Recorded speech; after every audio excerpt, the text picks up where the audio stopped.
Hi everyone, my name is Vasu. Pronouns are he, him, and I am talking about environmental justice and disability justice. Again, my name is Vasu. I am on the ancestral lands of the Crow, Northern Cheyenne, Salish Kootenai, Shoshone Bannock, Blackfeet, and many others that call Bozeman, Montana home. I go by the pronouns he, him. I'm a professional athlete and a diversity access strategist, primarily within the outdoor industry, and with the motto that goes ninja sticking through the woods to bring intersectionality to the outdoors. Before I get started, I did want to give a land acknowledgement. We travel and recreate and visit on the stolen lands that is known as Turtle Island.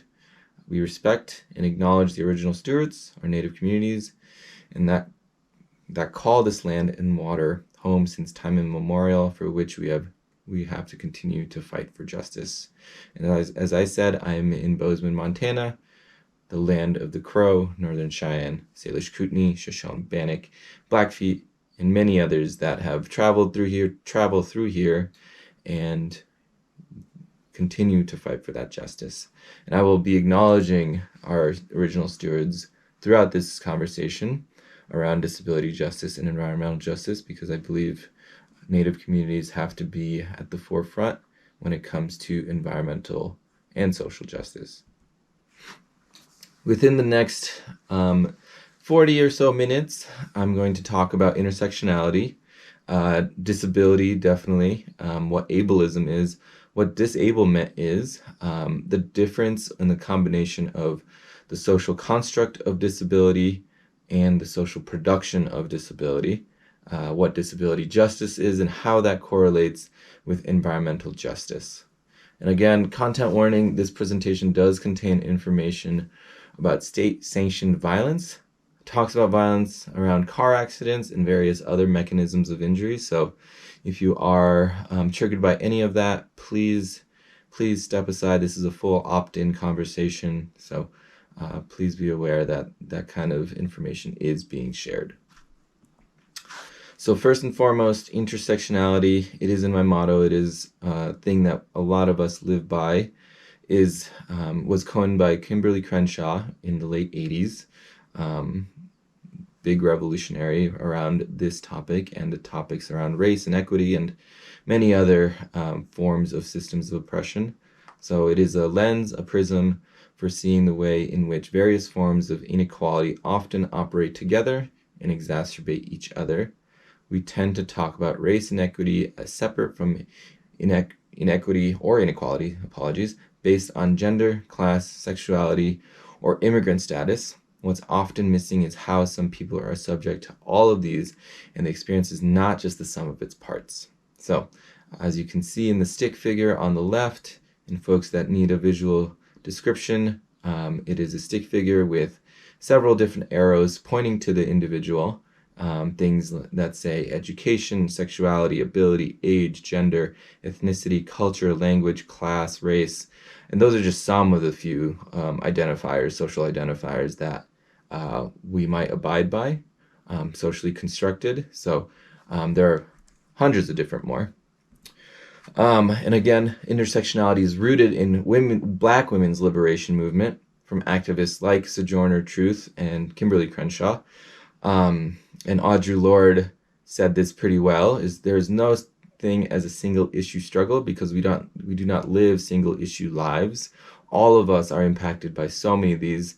White folks, brown folks, indigenous folks, disabled folks, queer folks, all are impacted in so many different ways than just one of their identifiers. So keeping in mind that we are not single issue. We do not live in single issue lives. We are more than the sum of our parts as well. I always like to share this as well. Sylvan Duckworth created this wheel, and it's evolved over time. There's all been feedback and various different kinds of changes that have been made to this. But the overall is it's a circle. In the center are the identifiers, those intersecting identities that hold the most power in our society, and What I am talking about is specifically to the US and maybe parts of the Western world, so, and global North. So, social identifiers that hold power are things like citizenship, white skin color, educated, able-bodied, or what I like to call as non-disabled, heterosexual, neurotypical, more, again, typical mental health, so some people might call it robust, folks that are more on the slim side of body image, owns property when it comes to housing, rich when it comes to wealth and class, speaks English, and then gender is more specifically cisgendered man. And those are kind of the ones that hold power. And then the ones on the outside, what we call the margins, the marginalized identities, are those that might be undocumented, folks with darker skin tone, more so not educated in the Western sense through formal education, maybe elementary education or even none. Ability, maybe a significant disability, sexuality, things like being a lesbian, bisexual, pansexual, asexual, neurodiversity when it comes to specific neurodivergence like autism or other sensory processing disorders. Vulnerable mental health is another one. Body size could be larger body sizes. Apologies if I'm using incorrect language. I would always love to change that. Folks that are affected by homelessness, folks that are quote unquote poor or on that lower socioeconomic status, language, non-English speaking, monolingual, folks that speak only one or so language, genders like trans or intersect or non-binary. These are just some of those, powers versus marginalized folks. So these are some of those intersecting identities that we see in our day-to-day lives. Another way to look at intersectionality is this but-for basement metaphor, and Kimberly Crenshaw also coined this, a great resource down there, is that all people who are disadvantaged on the basis of race, sex, class, sexual preference, age, and or physical ability or neurodiversity occupy a basement, with those on the bottom being disenfranchised by the full array of factors, up to the very top where the heads of those disadvantaged are a singular factor brushed up against the ceiling. So it's but for these additional identities that, might affect individuals that might have a physical disability or autism or of size or certain class status. Any of these things could be trans, intersect, anything like that. So it's kind of like a layer if on everyone at the bottom is affected by many of those layers as well. There's also this traffic accident metaphor. Sometimes the skid marks and injuries simply indicate that the injuries, occurred simultaneously, frustrating efforts to determine which driver caused the harm. So, in the view of Crenshaw, who is a black woman, was it sexism or racism, or is it both, or which one impacted the individual in this car accident scenario? There could be multiple, not just two. It could be, a disabled woman of color or a trans disabled person. Which one is impacting them? Which system of oppression?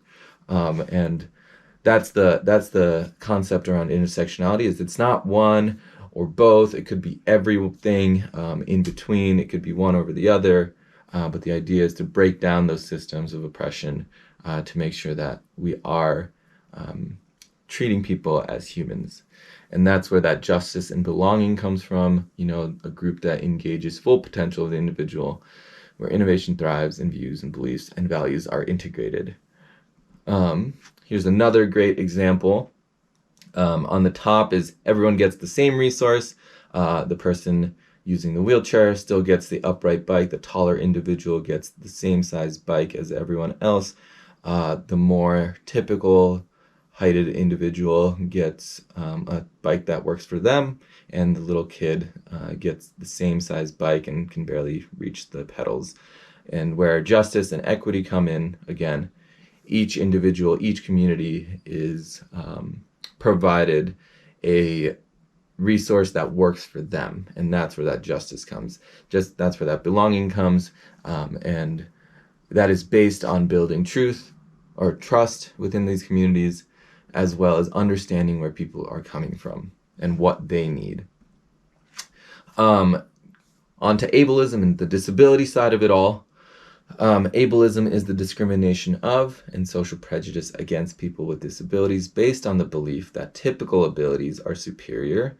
At its heart, ableism is rooted in the assumption that disabled people require fixing and defies people by their disability, like racism and sexism. Ableism classifies either groups of people as less than and includes harmful stereotypes, misconceptions, and generalizations of people with disabilities. And that's just, I would also add that it's not just people with disabilities, but people with atypical body and mind, both physical body and cognitive mind, that a lot of disability justice advocates use to describe this system of ableism that impacts literally everyone. Disablement is the process by which people become categorized as disabled and are affected by the system of ableism. So it's that process of becoming disabled. And I will say that disability is not a bad thing. It's these barriers, it's these struggles, it's these lack of opportunities that disabled people run into or are impacted by. That is the bad thing. But with disablement, there are two ways of looking at it, and they're both part of becoming disabled, is this social construct and this social production. And where they overlap is that disablement. The social construction is the way in which language and culture, such as societal norms, shape ideas about what bodies and minds are normal, and the way in which ideas about the normal lead to social conditions in which people are disabled by their environment. So examples include built environments, physical. So, folks that use wheelchairs might not be able to get into certain spaces because there are staircases and there are no accessible options. Educational opportunities, specifically for folks with cognitive disabilities, have a really difficult time when it comes to after high school, or even during our development or educational years from K through 12. A lot of segregation, I would say, separation from typical mainstream classrooms, which reduce opportunities within a lot of these communities. Limited access to healthcare and insurance, which is always impactful for folks that are needing certain types of medicine, certain types of medical equipment to live a life that is built around the wellness, their personal wellness, and this idea around independence, that everyone needs to be independent. But again, that is very much rooted in this individualism, which is deeply shared within these systems around white supremacy and picking ourselves up by our bootstraps, or meritocracy when it comes to any of that. Social production, which is the other end of the same, or other side of the same coin, is the way in which historical processes ranging from human reproduction and genetic variation to the development of industry has led to the diversity of humans' bodies and minds, these material differences. Things like achy joints from years of physical labor, radiation exposure for babies. We kind of see it with a lot of different aspects when it comes to pollution, chemical intake through processed foods, unclean water. So a lot of these things do impact humans and our development as humans. So, There is a case study, and I'll talk about it a little bit when it comes to Flint, Michigan is a big one, impacting Black communities that live there, as well as the Navajo Reservation and the Hopi Reservation that have been impacted by a lot of uranium mining, which has impacted their water resources. Also, the fact that a lot of communities, rural communities, Black and Indigenous communities are impacted by lack of whole foods or natural foods, lots of fruits and vegetables, more so processed foods that are impacting the development of a lot of these communities based on a lot of the capitalism that we see of just providing these processed foods to these communities because they're eating them and creating more money for these bigger corporations. So these are different ways social production and social construction have impacted this disablement process in becoming disabled. And again, it's these like environmental barriers that are impacting people's ability, and that is what's causing disability. Disability, again, is not the bad thing. It's these barriers that we run into, that middle part when it comes to our created environment. So that's the idea, is breaking down these barriers, breaking down these social productions and social constructions that can help in the wellness of individuals. Again, disability is the spectrum when it comes to personal wellness. It comes from high support needs to low support needs. I personally identify in the lower support needs category, but folks that might identify in higher support needs may be, folks on the autism spectrum disorder or autism spectrum, folks that have Down syndrome, folks that use electric wheelchairs might need a little bit more support to live a life that's more based around personal wellness, just because of that lack of access into those physical spaces or lack of access to medical equipment, all these things that run in the way for that personal wellness to live a life that means well for them, for their body and mind, not for the concept of living independently or whatever else other people have to share with others. When I talk about disability, is part of ecology and biology. As long as there are humans, there will always be disabled humans. And no matter how our country, politics, movements, dictators actively try to erase us, we will continue to surface like a lotus flower. That's kind of the reason I identify with that lotus flower. But within disability, whenever I talk about disability, it's this intersecting concept when it comes to physical, cognitive, mental illness, sick, chronically ill, anything of those, all intersecting. Some people might have both, some people might have all, some people might have one, and that is still a disability. They're still impacted by this system of ableism. Again, ableism, in short, is when a person with a disability or an individual with an atypical body-mind does not get the same opportunities, resources, voice, living standards as a person without a disability, and we call that ableism. Disability justice is when a person with a disability or an individual with an atypical body-mind does get those same opportunities, voices, living standards as a person without a disability. That's the easiest way to put it, but disability justice also is a very, very intersecting movement where ending ableism is in line with ending other systems of oppression, including sexism, racism, xenophobia, homophobia, classism, and any other form of oppression that we are seeing within that intersecting viewpoint. And again, I also want to point out that disability justice did grow from the disability rights movement, and they are not one and the same. There are some overlaps, but disability rights is this reform mentality where we're trying to retrofit in rights for disabled folks in a system that's never been designed for us in the first place.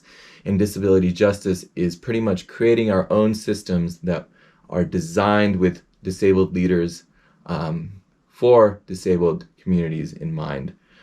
So the 10 principles of disability justice are intersectionality. So again, we do not live these single issue lives. Ableism coupled with white supremacy, supported by capitalism, underscored by heteropatriarchy, has rendered the vast majority of the world as what we call invalid. Leadership of those most impacted. So we are led by those who know most about these systems. So disabled, queer, trans, those folks, again, on the margins are those leaders, because once again, we impact the margins, we provide access to the margins, we provide access to the whole community is the idea. Anti-capitalism politics in an economy that sees land and humans as components of profit. We are anti-capitalist by nature and have non-conforming bodies and minds. So we do not view humans as commodities. We do not view land as commodity. We don't view anyone or anything as a commodity. Commitment to cross-movement organizing. So shifting our social justice movements, understanding disability and the contextualized ableism, disability justice lends itself to politics of alliance. So again, cross-movement organizing between all different social justice branches, whether it's racial justice, environmental justice, disability justice. All of these justices are aligned. We are not compartmentalized. We are always working together to grow together. Recognizing wholeness. People have inherent worth outside of commodity relations and capitalist notions of productivity. Each person is full of history and life experiences. So that, again, we are the product. We are more than the sum of our parts.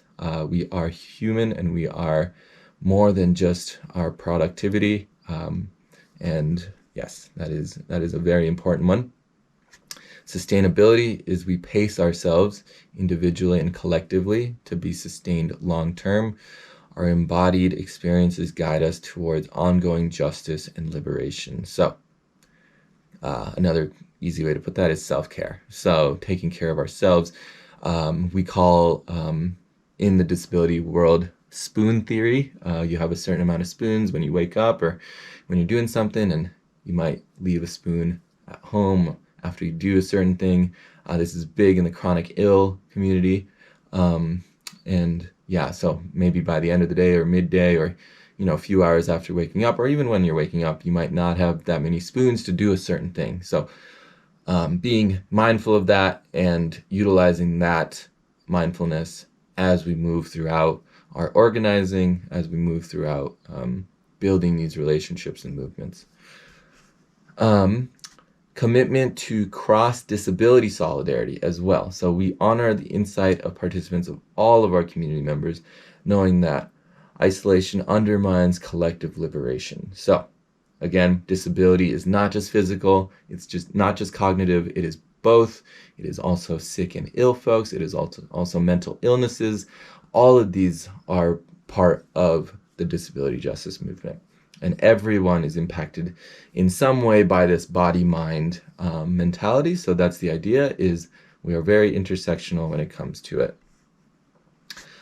Interdependence. We meet each other's needs as we build towards liberation, knowing that state solutions inevitably extend into future control, into further controlling our lives. So again, we are trying to make sure we are taking everyone into consideration when it comes to these movements and organizing. And that, I believe, really comes from collective access, that second to last one.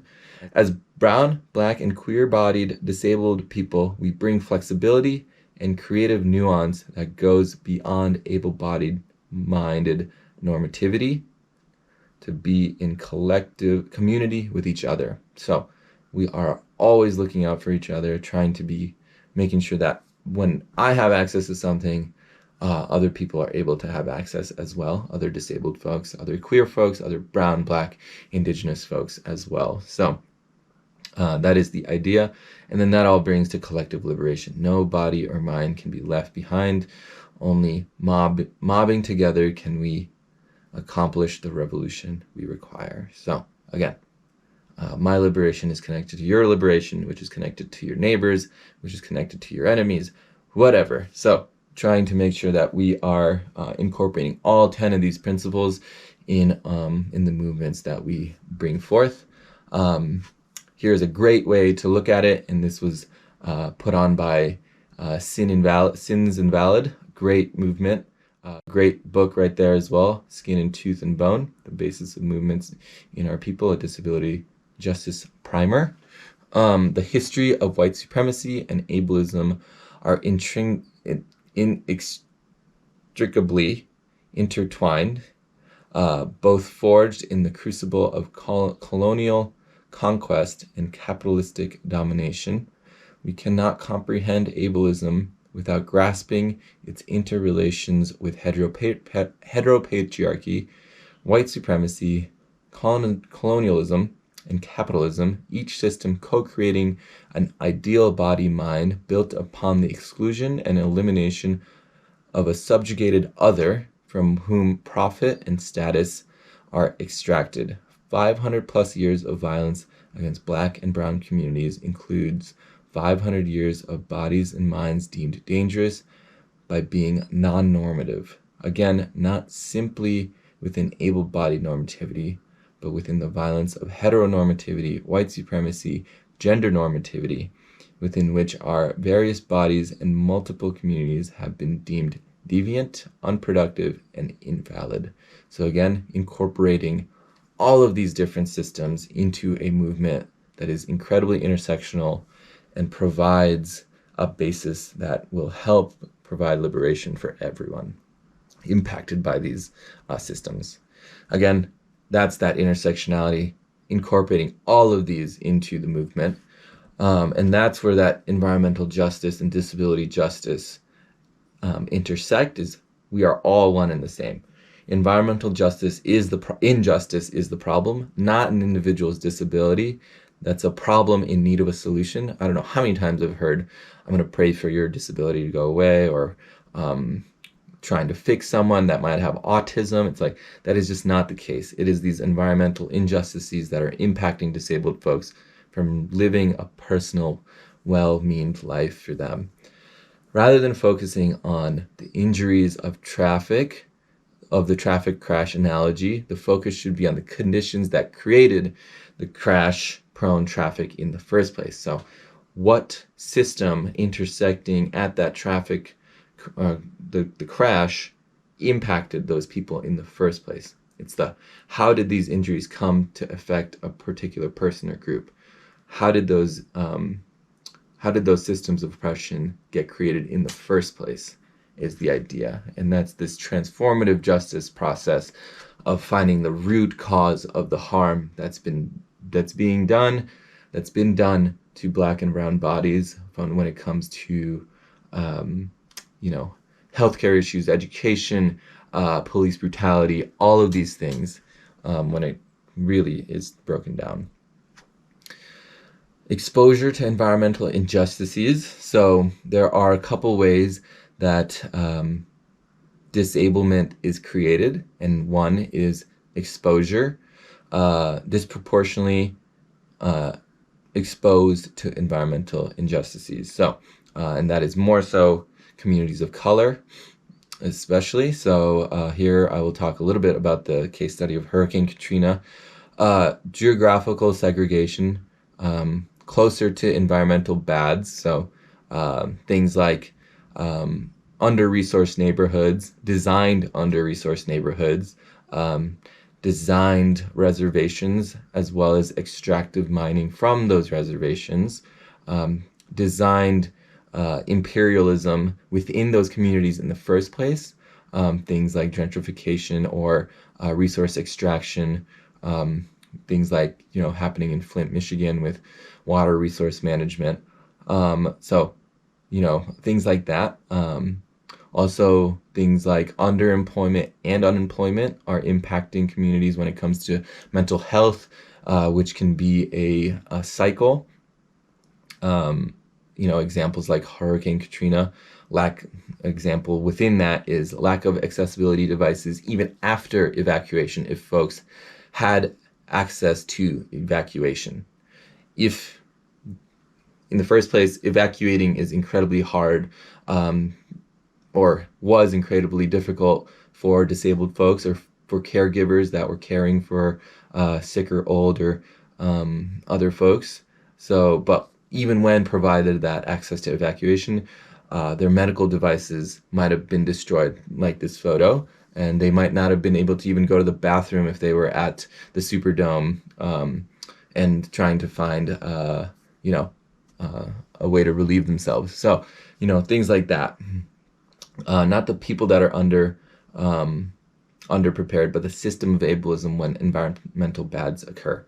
And I always say, we do not live in a very resilient community. If we did, we would be uplifting the most marginalized, and that'll provide a strong stepping stone, strong growth for our community to go through these atrocities, environmental bads, in a more harmless manner, I'd say.